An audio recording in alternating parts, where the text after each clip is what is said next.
ఓం గం గణపతియే నమః. ఓం నమః శివాయ. ఓం శ్రీ మాత్రే నమః. ఓం శ్రీ గురుభ్యో నమః. సర్వమంగళమాంగళ్యే శివే సర్వార్థ సాధకే శరణ్యే త్రయంబకే దేవి నారాయణి నమస్తే.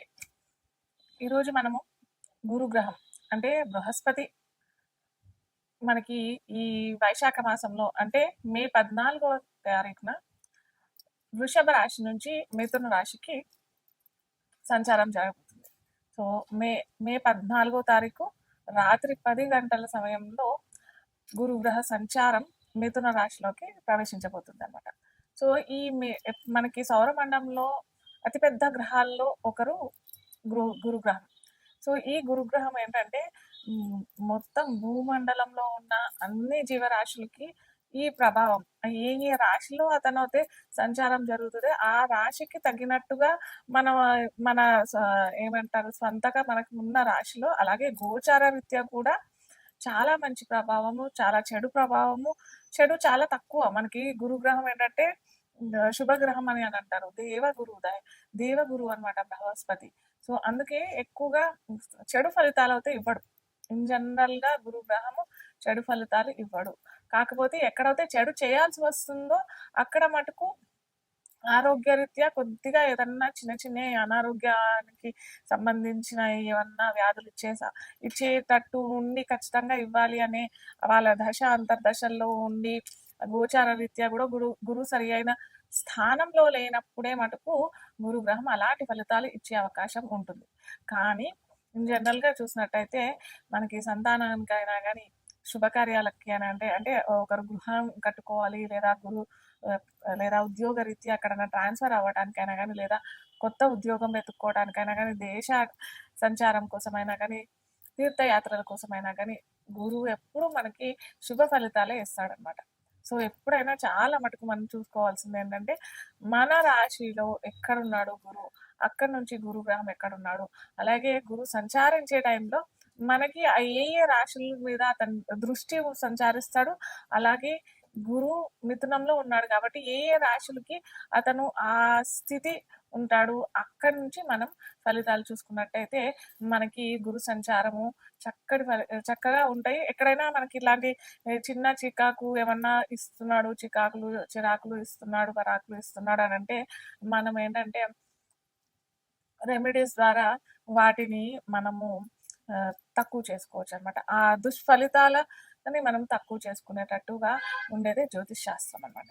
సో ఇప్పుడు మనము గురుగ్రహం ద్వాదశ రాశులకి ఎలా ప్రభావితం చేస్తాడు, అలాగే ఎటువంటి ఫలితాలు ఇస్తాడు అనేది మనము ఒక్కొక్క రాశిగా చూస్తామన్నమాట. తులా లగ్నం తెలియని వారికి రాశి అని అనుకున్నట్టయితే తులా లగ్నం వారికి గురువు ఏ గ్రహం అవుతాడు అని అంటే అటు తృతీయాధిపతి అవుతాడు, అలాగే షష్టాధిపతి కూడా అవుతాడు.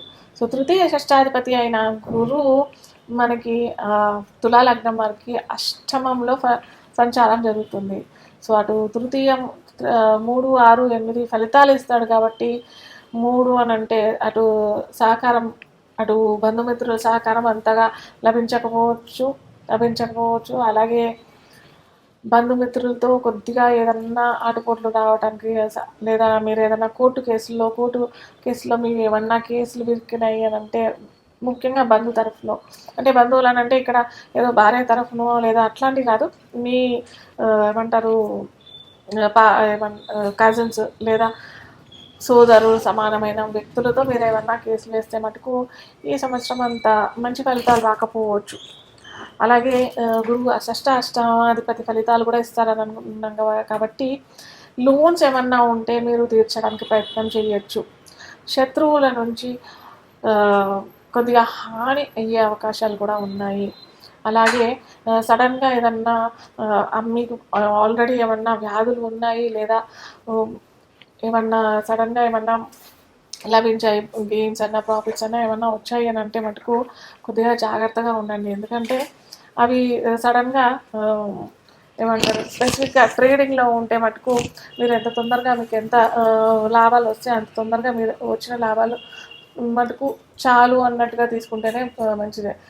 అధికంగా ఆశపడితే మటుకు నిరాశ ఎదురవుతుంది కాబట్టి సో అక్కడ మీరు చాలా జాగ్రత్తగా ఉండడం చాలా మంచిది. ఎందుకంటే తులాలగ్నం తులారాశి వాళ్ళు అయితే చాలా మటుకు ఎక్కువగా ఏమంటారు వ్యాపార రంగంలో ఉండే అవకాశాలు చాలా ఉంటాయి కాబట్టి మీరు ఆచితూచి అడిగేస్తేనే చాలా మంచిది. ఎందుకంటే షష్ట అష్ట తృతీయ ఫలితాలు అటు కోర్టు కేసులు, అటు శత్రువు నుంచి హాని, అటు అష్టమం సడన్గా ఏదన్నా జరిగిపోయే అవకాశాలు చాలా ఉంటాయి. అండర్స్ అండ్ అంటే మీ దశ అంతర్దశాలు సరిగ్గా ఉంటేనే అటు వ్యాపార రంగంలో అయినా లేదా కోర్టులో ఇక్కడ జరగలేదు మనకి న్యాయం, ఇంకా వేరే కోర్టులో వెళ్దాము అని అంటే మటుకు అక్కడ కూడా చుక్కలు ఎదురయ్యే అవకాశాలు చాలా ఉంటాయి. కాబట్టి అలాంటి ఏమీ కాకుండా కాంప్రమైజ్ వెళ్ళడానికి ప్రయత్నం చేయండి. అలాగే ముఖ్యంగా వ్యవసాయదారులకు మటుకు కూడా కొత్త పంట వేయకుండా వచ్చిన దాంతోనే తృప్తిగా ఉండడం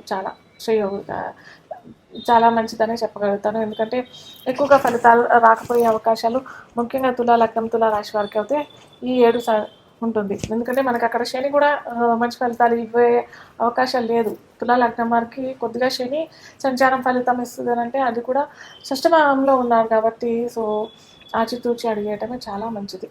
వృశ్చిక లగ్నం తెలియని వారికి రాశి అని అనుకున్నట్టయితే వృశ్చికానికి అధిపతి, వృశ్చిక రాశికి అధిపతి ఎవరు అని అనుకుంటే కుజుడు. సో అంగారకుడు. సో అంగారకుడి గురు వీళ్ళిద్దరు మిత్రత్వం ఉంది. అలాగే ద్వితీయ అధిపతి అవుతాడు, పంచమాధిపతి అవుతాడు గురు వీరికి. సో ఇక్కడ మనకి ద్వితీయ ఫలితాలు అయితే వస్తాయి. ఎందుకంటే మనకి గురువు సంచారం అష్టమంలో జరిగినా కానీ అష్టమం నుంచి మనకి ద్వితీయాన్ని చూస్తాడు కాబట్టి ఇక్కడ మనకి సీక్రెట్ మనీ అంటే అనుకోని ఎవరికి తెలియని సీక్రెట్గా ఏదైనా చేస్తూ ఉంటారు కదా. సీక్రెట్గా అంటే ఏదో స్మగ్లింగ్ అలాంటివి కాదు, ట్రేడింగ్ లేదా ఇంకేదన్నా ఒక ఉద్యోగంలో ఉండి ఇంకేదైనా వ్యాపారం చేసుకుంటున్నాము అనే నలుగురికి తెలిస్తే ఇటు ఉద్యోగానికి అవరోధం వస్తుందని చెప్పకుండా అందరికీ నలుగురికి చెప్పకుండా చేస్తూ ఉంటాం కదా. కొందరు వ్యాపారం చేస్తుంటారు కదా. సో అలాంటి వారికి మటుకు మంచి అవకాశమే అని చెప్పవచ్చు. ఎందుకంటే గురువు అష్టమంలో ఉన్నా కానీ అష్టమం నుంచి ద్వితీయంలో చూస్తాడు. ద్వితీయ అష్టమాలు ఎప్పుడైతే యాక్టివేట్ అవుతాయో సీక్రెట్గా చేసే వ్యాపార రంగంలో అభివృద్ధి చెందే అవకాశం చాలా ఉంటుంది. ఎందుకంటే గురువు వ్యాప్తి కారకుడు అని కూడా చెప్తాం కదా. అష్టమంని వ్యాప్తి చేస్తాడు, అలాగే చూస్తున్న రాశిని కూడా వ్యాప్తి చేస్తాడు. కాబట్టి మనకి సీక్రెట్ మనీ ఎక్స్పాండ్ అయ్యే అవకాశాలు చాలా ఉంటాయి. అలాగే ఫ్యామిలీ ఎక్స్పాన్షన్ అంటే మనకి ఇంట్లో ఏదన్నా అటు సంతానకారకుడు కూడా అవుతాడు కాబట్టి సంతానం అభివృద్ధి చెందే అవకాశం, సంతానం లేని వారికి సంతానం కలిగే అవకాశం, సంతానం ఇంట్లోకి వచ్చే అవకాశం అంటే ఎక్కడన్నా దూరదేశాలకు వెళ్ళటము లేదా ఎక్కడన్నా ఏమంటారు హాస్టల్స్లో ఇప్పుడు చాలా మంది ఉంటున్నారు కదా. సో అలాంటి వాళ్ళు పిల్లలు దీర్ఘకాలికంగా ఈ సంవత్సరం ఉండే అవకాశాలు, అలాగే సంతానం లేని వారికి సంతాన ఉత్పత్తి అయ్యే అవకాశం చాలా ఈ సంవత్సరం ఉంటుంది వృశ్చిక లగ్నం, వృశ్చిక రాశి వారికి. అలాగే వ్యయాన్ని కూడా చూస్తుంటాడు.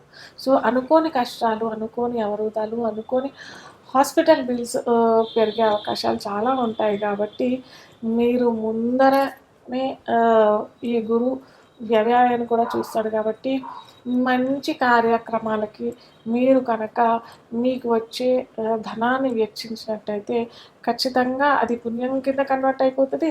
మీరు చేసే దాన ధర్మం సాటిస్ఫాక్షన్ అవుతుంది కదా. సపోజ్ ఒక 1000 రూపాయలు మన చేతి నుంచి ఈ రేపో ఎల్లుండో పోతాయి అని అనుకుంటే ఆ 1000 రూపాయల్లో మీరు ఒక 200 100 రూపాయలు ఎక్కడో అనాథ శరణాలయంలోనో లేకపోతే ఇంట్లో పని వరకైనా లేకపోతే పురోహితుడికైనా ఇచ్చారు అని అనుకుంటే ఆ 100 into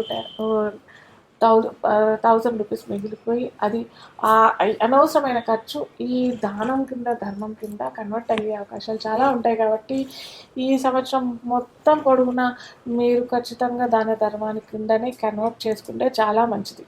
అలాగే మంగళవారాలు, సోమవారము, ఆదివారం ఈ 3 వారాల్లో ఖచ్చితంగా మీరు పసుపులో కలిపిన రోజ్ వాటర్తో తిలకం పెట్టుకుంటే చాలా మంచిది.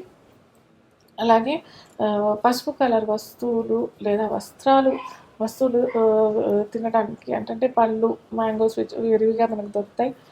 అరటి పళ్ళు కూడా మీరు ఇవ్వండి, దానం చేయండి. అలాగే మీరు తీసుకోండి కూడా, పుచ్చుకుంటే కూడా చాలా మంచి ఫలితాలు వస్తాయి. అలాగే బెల్లం కూడా మంగళవారాలు ఏదన్నా ఎలాగో మనకి ఈ వైశాఖ మాసంలో ఉదక భాండం ఇస్తే చాలా మంచిదని ఉంటాయి కదా. కొంచెం గంధం ఇవ్వడానికి కూడా ప్రయత్నం చేయండి. అలాగే బెల్లం కలిపిన నీటిలో దాంట్లో కొద్దిగా మిరియాల పొడి, సొంటి పొడి ఇలా కలిపి మీరు వచ్చిన ఏమంటారు గుళ్ళో అయినా లేదా ఇంటి దగ్గర అయినా కొద్దిగా పంచడానికి ప్రయత్నం చేస్తే మనకి అనవసరమైన ఖర్చులు నిరోధించిన వాళ్ళు అవుతారు. సో ఈ విధంగా ప్లాన్ చేసుకున్నట్టయితే వృశ్చిక లగ్నానికి కూడా అటు వ్యయం ఖర్చు కాకుండా మంచిగా కన్వర్ట్ అయ్యే అవకాశాలు చాలా